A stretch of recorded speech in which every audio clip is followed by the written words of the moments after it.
Let's talk about the business of the day as it relates to theater with your hosts, Darnell Radford and Mitch Weiss. This is The Business of Theater, a working title.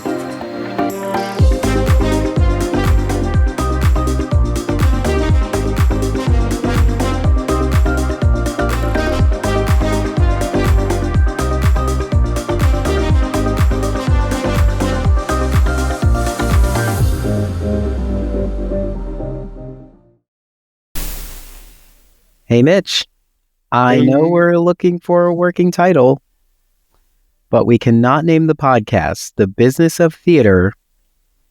Gotta find my purpose before it's too late. Why not? I feel like it's a silent mantra or an unconscious kind of mantra. Like, we are trying to find our purpose in general, but, Well, maybe we need to not make it a question. I don't think it's a working title. Yeah, I think you can't have It's a working purpose. It's a working question. The Business of Theater, a working purpose, a working question. No. We'll keep working. I'll tell the team thanks, but keep looking. Or maybe the working title should be The Business of Theater, Audra McDonald. Yes. It says Mama Rose. It says everything all by itself, doesn't it? Yes. No, it would just be Audra and a pair of legs. Yeah. And a pair of legs. Okay. Welcome to The Business of Theater, a working title. I'm Darnell Radford. I'm Mitch Weiss. And let's get down to business. So, we are at the end of the year. It's December. We're going to start getting all these end of year appeals, these asks, but not starting. Oh my coming. God! I had just a count. I counted 24 theater companies asked me for money this morning. Yeah, and as we're recording this, it's the day before Giving Tuesday. So just to get an idea, we're about to get Garage, which is why I brought it up. But the reason the working title is Gotta Find My Purpose Before It's Too Late is because that's obviously a line from Avenue Q. It's a song in Avenue Q, which won the Tony for Best Musical in 2004 and beat out Wicked. Mm-hmm. Good. And so since Wicked is on the movie screens now, I thought it'd be interesting to kind of bring that together. So even though it's a really good reason of, first of all, good choice. Mm-hmm. But now the question is, the competition level is, by the fact that Wicked is 21 years old and has this unbelievably successul movie, financially at least. Yeah. Does that make Avenue Q a failure? See, is that the way we have to compare apples and kumquat? Yeah. I mean, they're not even close to each other. Yeah, I mean, that's the initial rhetorical question, but my response to that is no, of course. But it also is interesting that it swept at the Tonys that year. Right. And it still carries, but I don't know, it may have, even though there's no parts of it that sort of date it per se, it does feel kind of dated. What Avenue Q you're saying feels dated? Isn't that interesting? Even though it's still fun, it's still enjoyable to sing those songs. If somebody did a production of it, I would go see it. Well, that's funny. I think it's only dated for those of us who already saw it 6 times. At some point, it's the way I look at, My Fair Lady, Sound and Music are still wonderful, traditional, old musicals. If you've never seen it, it can be very fresh. In fact, I just read a review today in London, which I thought was a really interesting. My Fair Lady, which for some reason they revived in the West End, and I have no idea why. And it was a glowing review, said everything felt completely new. the way the director and the choreographer looked at the show was from a slightly different perspective, a modern perspective. There was more of and I'm going to bring up very specifics. Henry Higgins, the way he looks at Eliza Doolittle is very contemporary. There is a little bit of lust, a little bit of, wow, she's kind of pretty cool. Or she's somebody I'd like to get to know, rather than I'm just a stuck-up upper class man who doesn't think about her at all and just wants to turn her into a contest to prove something. They said there were failures in the production that didn't work, but felt it came across very fresh. That is the way you approach Avenue Q. Wicked, on the other hand, is, I would say for myself, to go to the show, it might feel dated. I know the storyline. I haven't gone to the movie yet. And that the movie is a fresh take, obviously. Yeah. But the show may need to have somebody come in and give it a little, I don't know. Wicked. But for me, Wicked would be old-fashioned because I've seen it. So that's maybe my answer to your Avenue Q. I think Avenue Q with a little kick could be very fresh. Yeah. I mean, like I said, if somebody was producing it, I would go see it. But I do think it's interesting that we are gushing and gooing over Wicked right now. And even though it's Wicked's turn, it's like their time on the stage, per se. No one's going to say, well, it didn't win the Tony. It got beat out by Avenue Q, Right. Like, because we're talking about the movie. We're not even talking about the musical.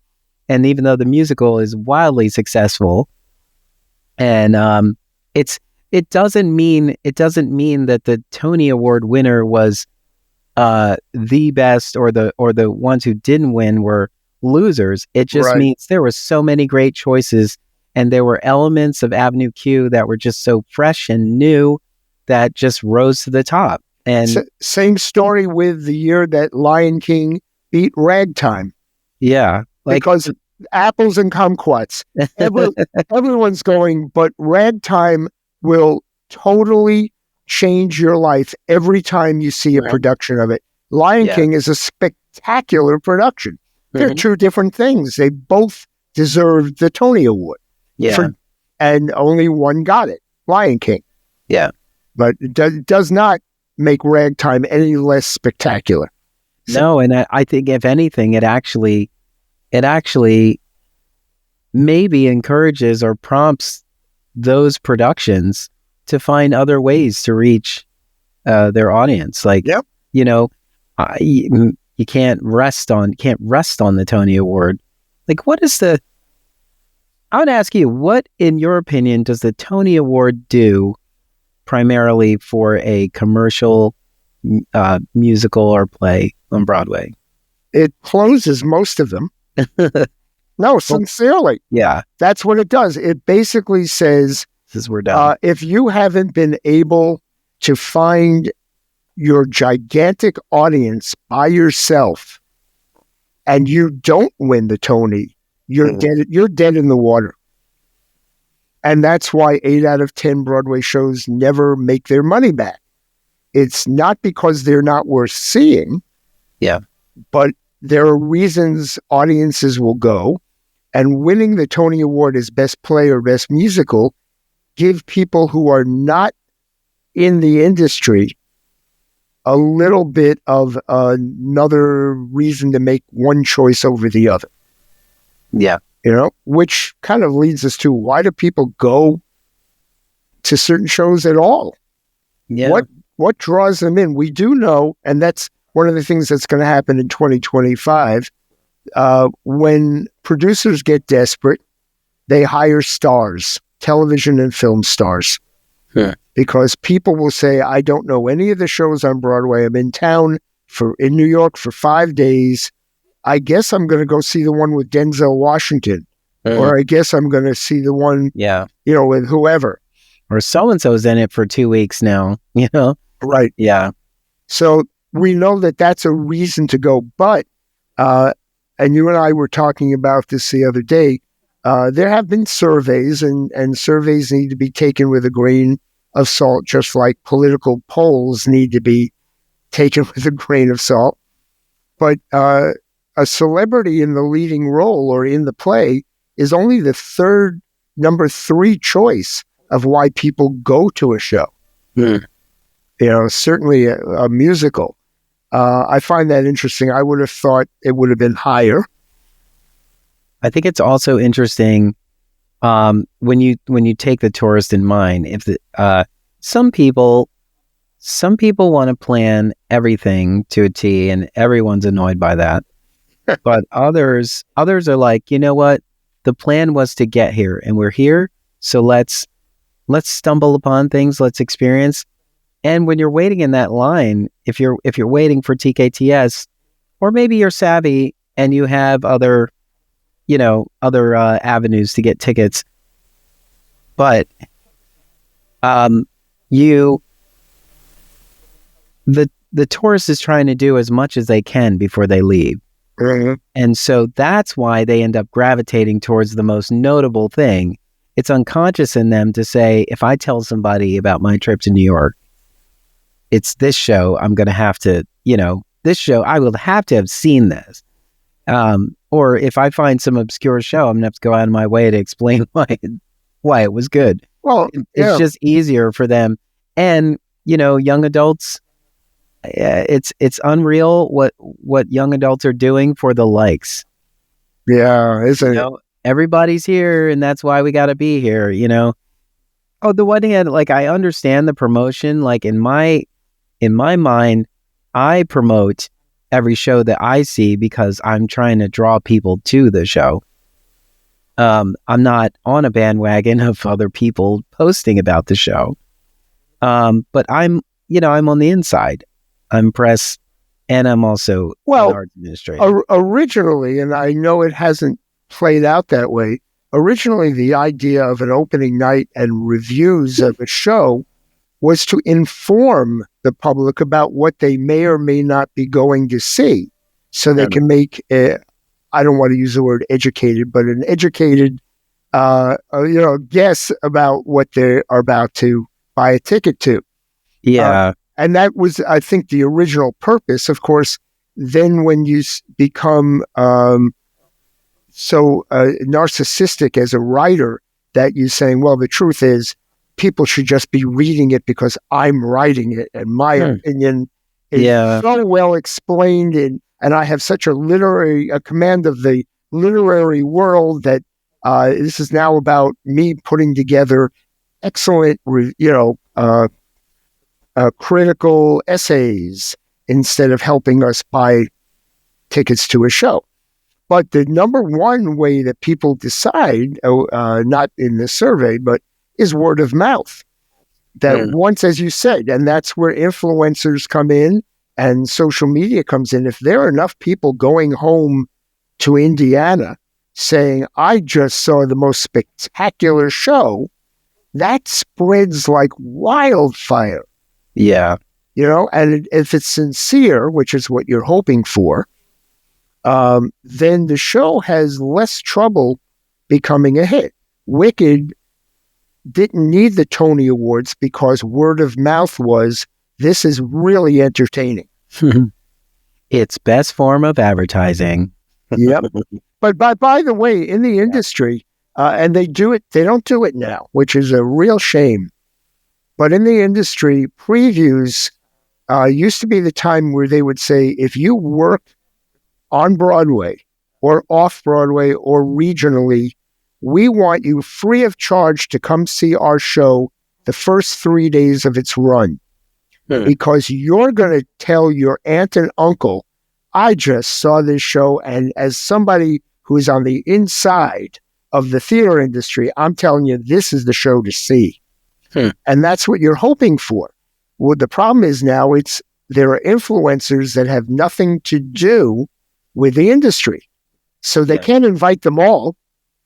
So now the industry people become rather unimportant. And they're not offering, and plus it's so expensive, they can't afford to hand out a lot of free tickets anyway. But there are only a few shows that are still trying that.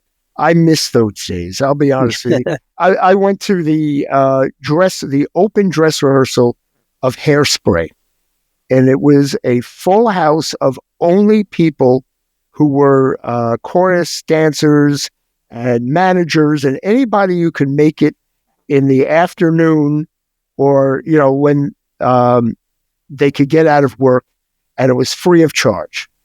This is the most exciting performance I have ever seen, next to a chorus line, by the way. Chorus line. Yeah. But you walked out of there going, oh, I have got to buy a ticket for my family. Oh, I have got to go back. And that wasn't even the first preview.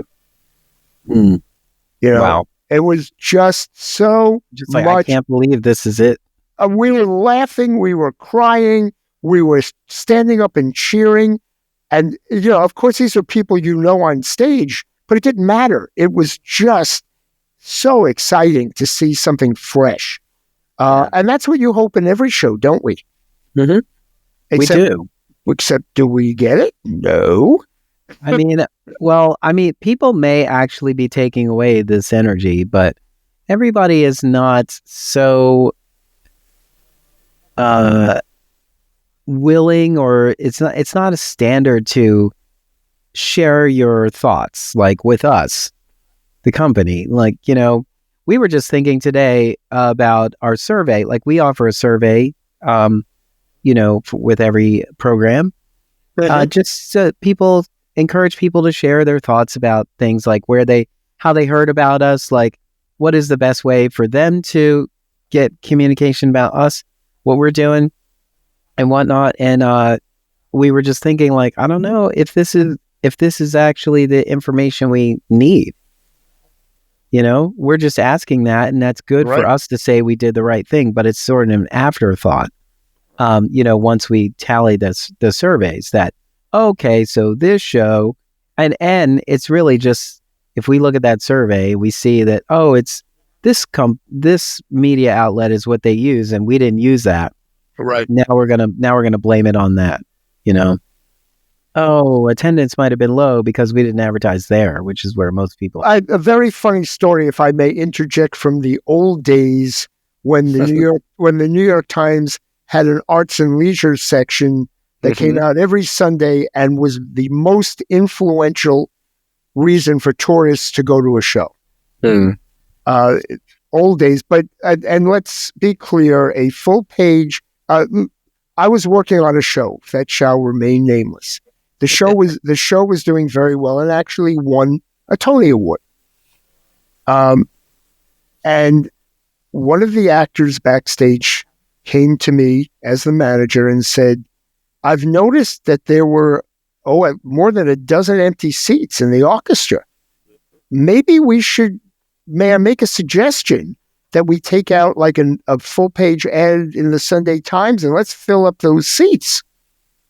Now, in those days, by the way, a full price orchestra seat cost about $75. Okay.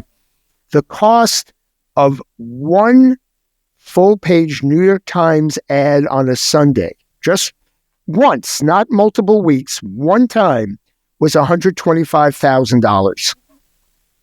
And all you could say to the actor was, well, thank you for bringing that to my attention. And just let it go. I'm going to sell 12 seats by spending $125,000, right? So it is about knowing your market. We also have learned that social media, for the most part, ad agencies will say, they don't actually sell tickets. Yeah.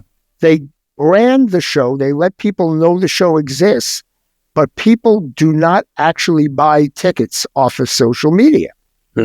So again, how much money are you going to spend in your advertising campaign to get on social media?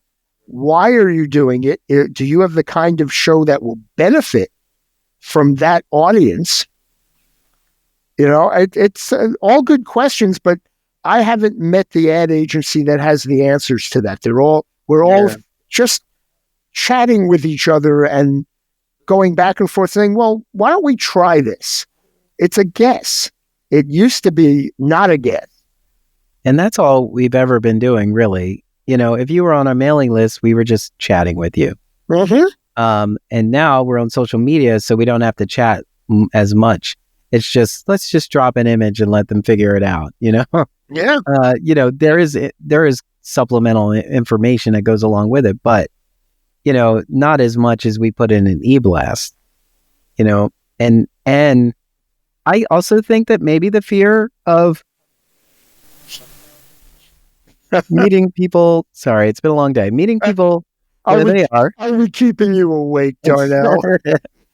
I think part of the problem or part of the concern of meeting people where they are is that all of these platforms simplify the message, and we are used to giving as much information as we think is as possible, as we think is viable and valuable.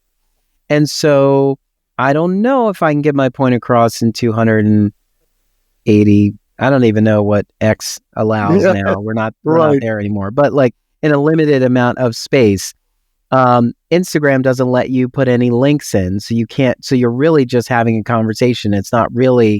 You're not really steering people to tickets. You have to go do all this finessing, like link in bio. You have to send them to another place, which is also annoying because I'm engaging in your post right now. But I can't click from here to immediately go somewhere unless I buy an ad and have like the shop now link attached. And so all of these things, I was thinking about this because on our website, we get a lot of comments from our. You're talking about Exile, just to be clear. Yeah, from our seasoned patrons. Mm-hmm. They want less clicks to get to like buying tickets, but. I was saying today, I don't want you to go from my eBlast or this other link directly to a ticketing portal because the ticketing portal is not our website. I want you to come to the website first, then click the ticket link because there's information here. And if you go there and just buy the ticket, you're going to have a ton of questions. You should have gone to the website anyway. Okay. However, okay. No, hold on, let me finish. However, all of these musicals on Broadway, while they do have a website, it's fairly like required. It's information. The cast is there, the crew is there, but most people don't really go and engage on their website. They go to TodayTix or TKTS. They're going to all these places where tickets are, Playbill, Theater Mania, Broadway World. All of these places have the impressions of these shows. And so you don't even have to engage with the property that is the production entity of the show to actually engage in the show. And if I may add, speaking as just one part of the audience, I usually go directly to buy tickets after I've decided to do it. I don't make the decision based on the website or the ticketing agency. They don't convince me to see anything except if for some reason there's some phenomenal sale of ticket prices. Then I might go specifically to see, but are these only in the last row or something like that? Other than that, I'm just choosing who's going to give me the best price and the best locations, and let me go directly there and get it out of the way. Yeah. For me, living in Midtown Manhattan, I will often walk to the box office the old-fashioned way because I don't have to pay any ticketing fees.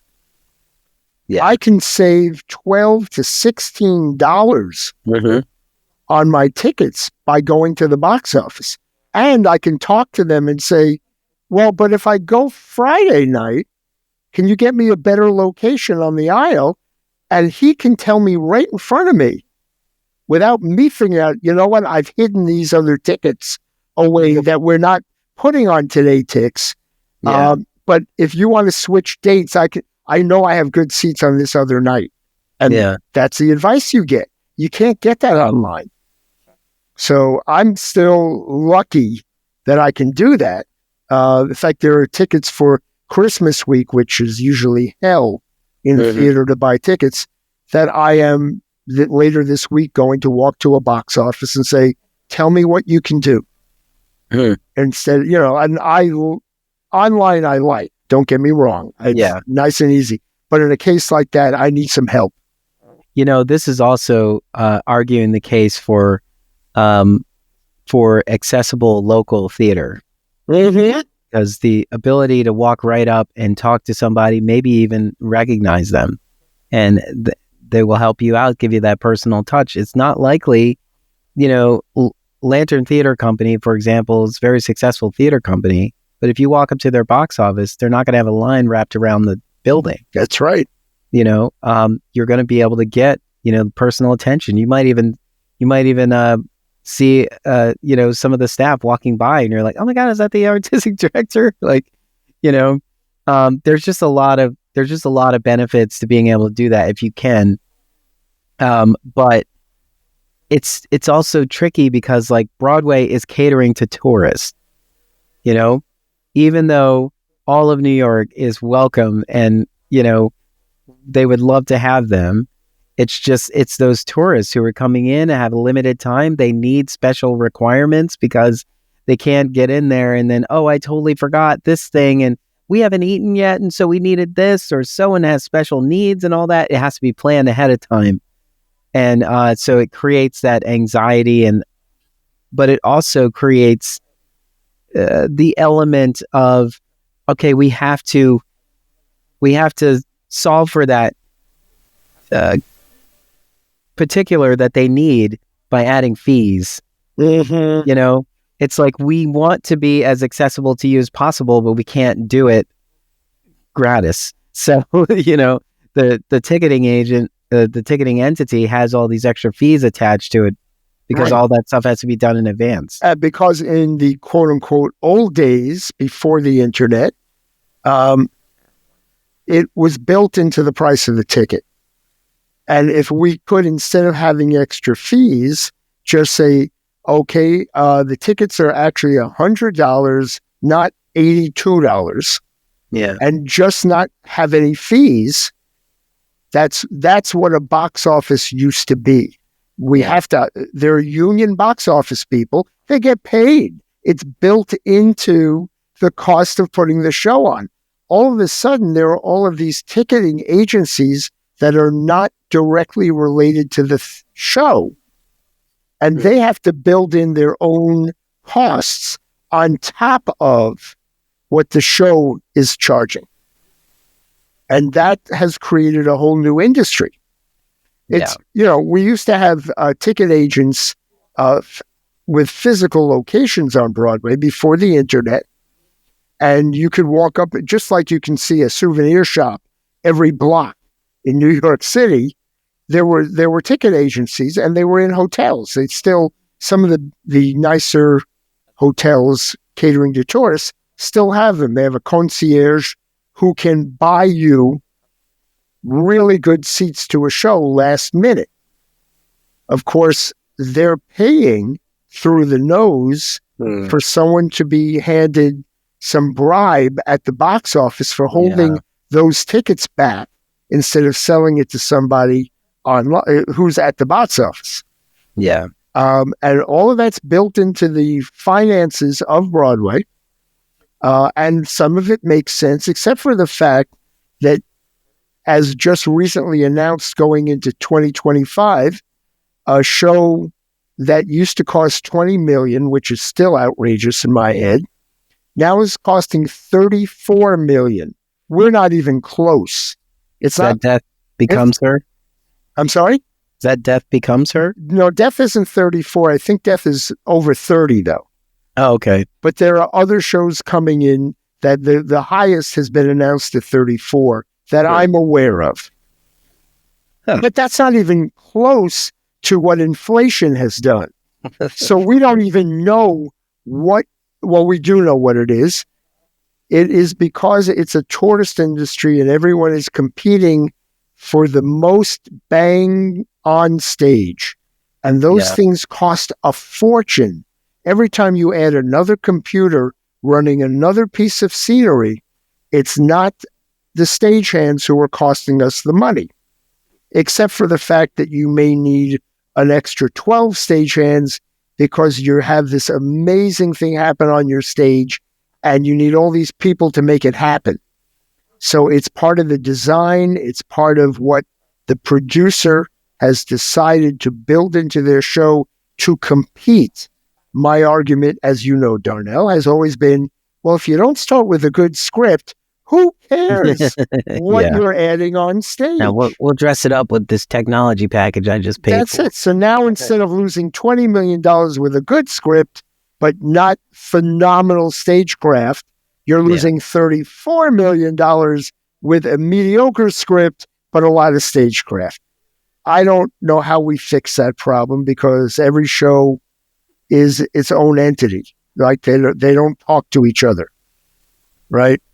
And so it's hard to, and everybody feels like they are in competition with each other, even though we're always quick to call ourselves a community.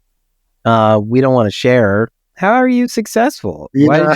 Why did you have great sales this week? Right. Well, I don't know, something in here. And it used to be, even on Broadway, it was if a Hamilton opens down the block, your show did better because Hamilton would sell out and the excess, no, this is for real. The excess audience would go to other shows.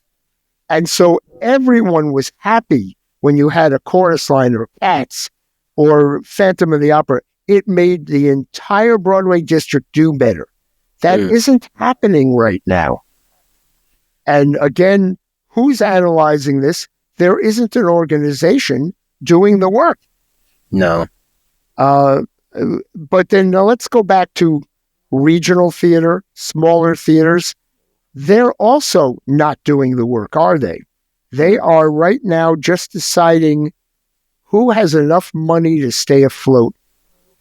Yeah. And they're going to do whatever they have to. They're going to combine theaters. Some of them are going to close forever.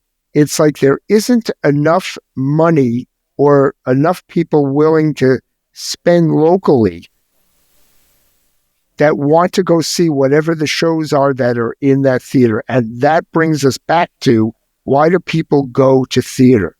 The polls tell us that if you give them something they want to see, they will break their own back to go see it.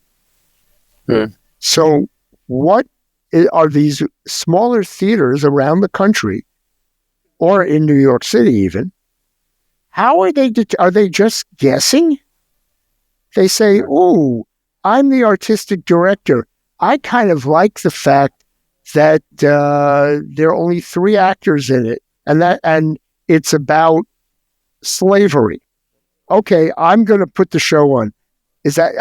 What is the rationale? And there are some amazing writers who aren't getting seen. I have opinions about that. I'm working with a lot of them. They can't get a theater to even read their scripts. Yeah. So we are, I'm not going to call it a crisis. We're not in a crisis. We are in another cycle. Yeah. A post-pandemic cycle. We're still being affected by the pandemic. How do we find those Joseph Papp type producers who have a vision, as opposed to, I'm just trying to keep my theater open? Yeah, it's tricky because it's like you're thinking about, okay, what can I do to be more accessible to a prospective audience? Let's just say your performance space is like in an area that's not very convenient. It's not, you don't get pedestrian traffic. Mm-hmm. Like, it's an effort to actually go there. And so maybe you entertain the possibility of, what if we rent another facility downtown and do the show there? Because now we're in that area, we have all this seems like it could work, but it's an expense too. If that place is a more desirable location It's going to have a price tag. But I want to pull you back. What if the show you're thinking about renting another space for isn't exciting, isn't popular, and isn't a hit? Then you definitely are throwing money down the drain. So, if you do, and I'm not going to tell any one particular theater how to do this, but if you take your show and you say, we're only going to do it for 2 weeks because we're only sure we can get 2 weeks of people in here. Now, that may be not feasible financially, but let's just say that's what you do. And the show becomes a massive word-of-mouth hit. Then you go, we got to keep this show alive. Now we rent a theater somewhere else. Let's bring in all these people. Or we can maintain our space because people are willing to come here because the show is so well received. The trick still comes down to, if you have a show that nobody wants to see, it doesn't matter where you put it. And part of this argument, again, this comes with age. Joseph Papp, producer, and Harold Prince, producer, used to have in writing battles. There were articles written in the New York Times with them debating. I don't mean they didn't dislike each other, but one would say, if I reduce the price, I can get more of an audience. And the other would say, if you pick the right topic, they will come at any price. And they would debate this, and both of them were correct, by the way, of course. There's a little bit of everything there. But at least they were having the debate. I'm still waiting for any producer to have a debate about what we are creating theater for. Yes. Other than making money, which is ridiculous. I hear you saying, like, if you produce something that people want to see, they'll come see it. But what if there's a part of your company that does play development and you are working with new works that don't have a history yet? They haven't even, really seen an audience too much, because they're in development, but now it's ready for the stage. And, but somebody is just looking for something they already know. Right. Well, there are two different ways revivals and plays based on movies and plays with celebrities that people already know are comfort theater. People will feel easier. And that's valuable if all you're after is selling tickets. Yeah. The development thing, which can be done at the same time, but let's say all you do is development, then and I'm going to share this. Oh, no, that's about you. I'm going to share this because I believe this with all my heart, but it is a quote from producer Joseph Papp. And I know there are a lot of people probably argue with me, but this is but I do believe this. Joseph Papp, who had, just for those who don't know, For Colored Girls, A Chorus Line, Pirates of Penzance with Linda Ronstadt, Runaways, what are his other gigantic hits? Tremendous hits on Broadway. He did jazz programs, film programs. He did television, free Shakespeare in Central Park. He has a 6-theater complex downtown and did 27 new shows a year. This is his quote: "I have a better chance of getting an artistic and commercial hit if I produce 100 shows this year and don't read any of the scripts in advance. And if I read them all and pick the best 3, in my opinion." He said, that's because theater is a collaboration. The script is where you start. It is not what you end up with. He said, so I can take a rotten script, and I won't name his examples that he used, and give it a phenomenal director and a great cast, and that may turn into a great script and play and a big hit. Or I can take a phenomenal script and give it the wrong director, the wrong actors, the wrong timing.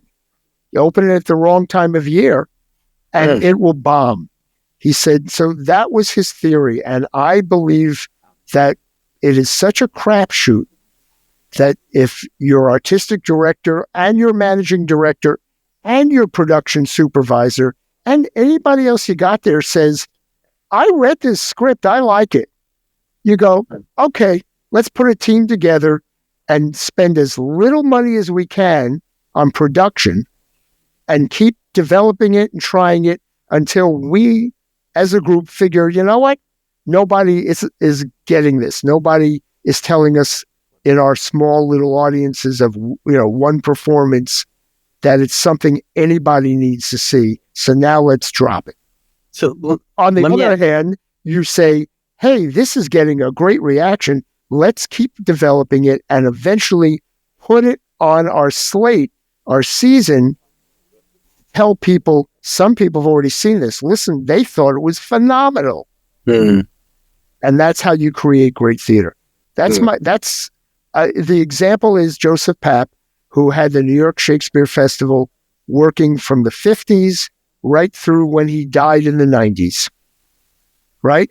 I love that concept too, because that is sort of what happens. An artist gets the blueprint and they interpret it. And, I've been having conversations the past couple of weeks about how this is work. The script is already captured. It's already, it's already licensed. There's nothing necessarily to overthink about in the script per se. It is what it is. Like, you can't even change it, like, legally. But all you can do is work with what you have. This is it. It does seem like we do kind of treat everything like it is a draft or like a living document where you can still tweak and add and, kind of overdo it instead of just say, like, I'm not a huge fan of Mamet, but he would always argue, like, read what's on the page.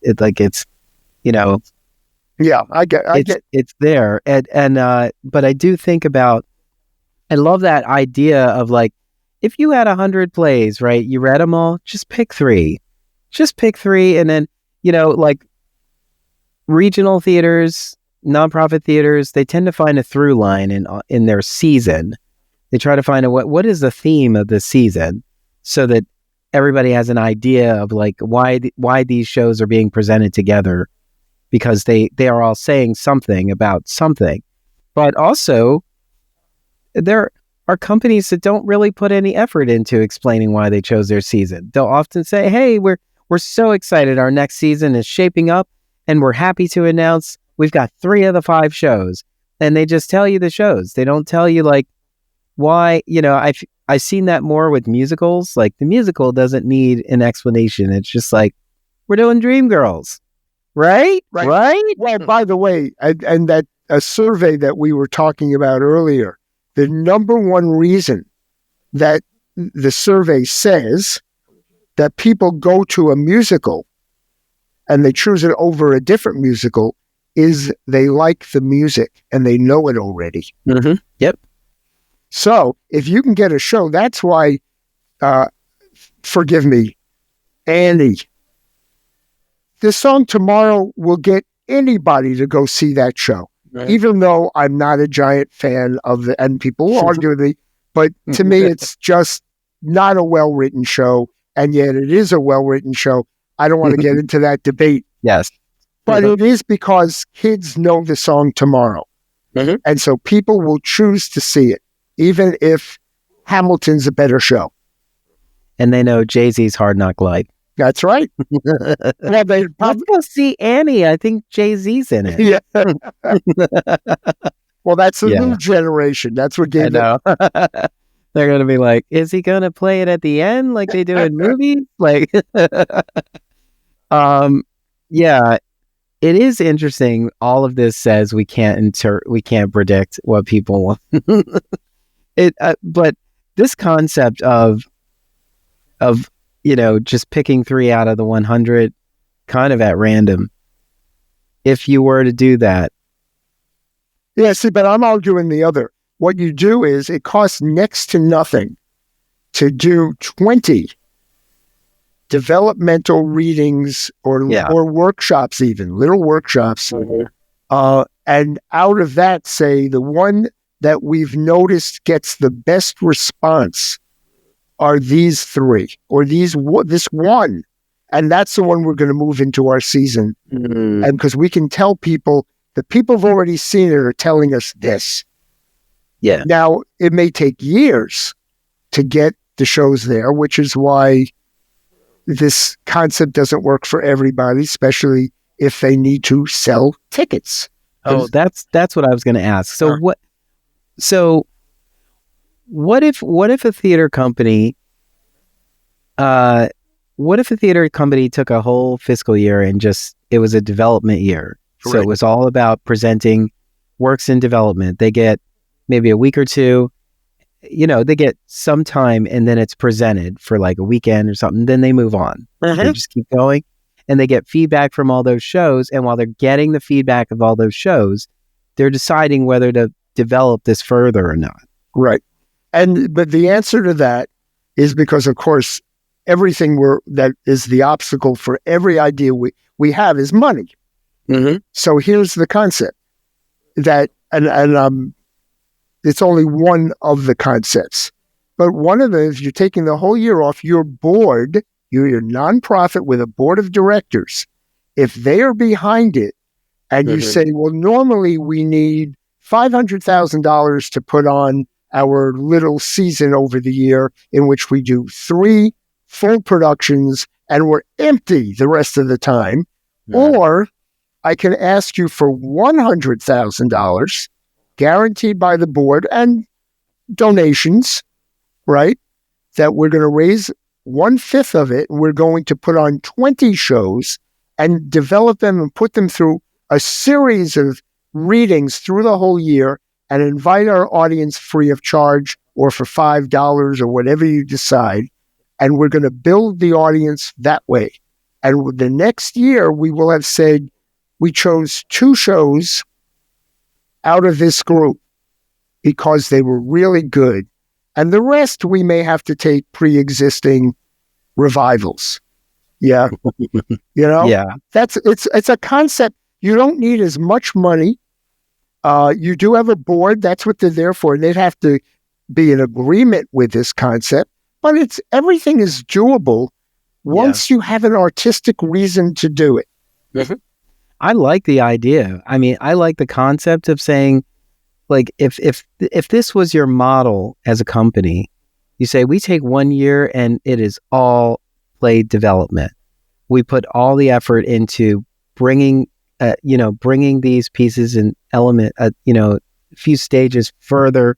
We present them, we engage with our community to get feedback, to help these writers and their pieces find their true place. And then in the year that comes after that, we are taking stock in what we developed and we're giving that more time.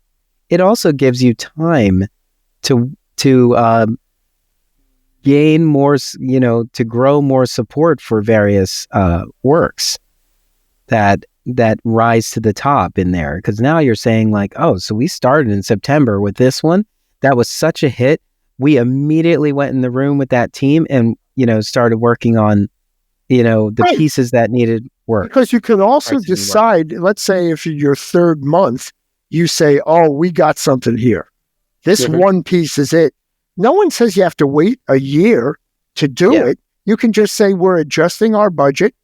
We're going to put this on. Your audience, you can start with an industry-only audience. You can invite people in your neighborhood to say, be part of it at the beginning. We want your opinions. Come back every time we do it. We're going to do it at least 4 times this year. And you can come up with any concept you want as long as it helps you get a great show and you can sell the idea to somebody, right? Yeah. But there's nothing that says we have to do things the way we've been doing it. And right now, all we've been doing is commercial theater, even when we're nonprofit. Yeah. You know, I know, especially when we're chasing a work that was already in the commercial space. Right. Yeah, absolutely.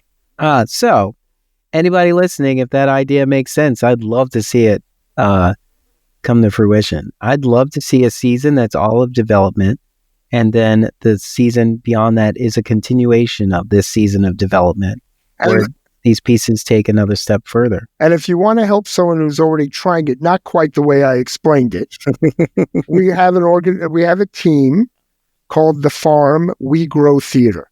And the website is wegrowtheater.com, theater, .com, and that'll explain everything we're doing. We're working on 9 shows at the same time.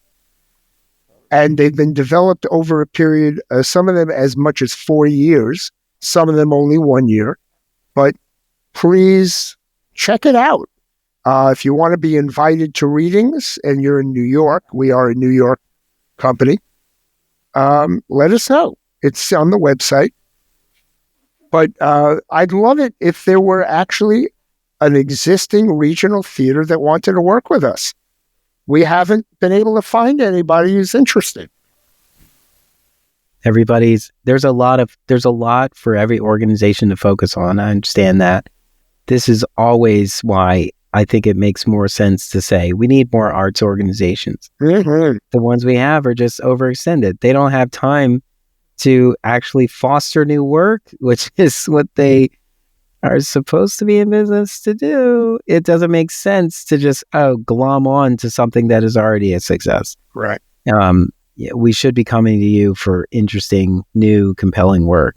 But honestly, if you are wondering what people want, they want something new. Like, they're retreating to familiar because the stuff that's new isn't trying hard enough. That's in the survey. It does explain that people, even though traditional is what most people will say, what they're really looking to buy a ticket to is something that is extraordinary, something that isn't just safe. And and that's an interesting factor as we sum up our survey and everything we've been talking about. Yes. So, like I say, we present more questions than answers we solve. But that's the business of theater, a working title. I'm Darnell Radford. I'm Mitch Weiss. And we will see you at the theater. Happy holidays. Thank you for listening. Tune in next time for another episode of The Business of Theater, a working title, with Darnell Radford and Mitch Weiss. Subscribe to the podcast wherever you listen to podcasts. Share the podcast with a friend, colleague, or give us some social media love. This podcast is an Emory production.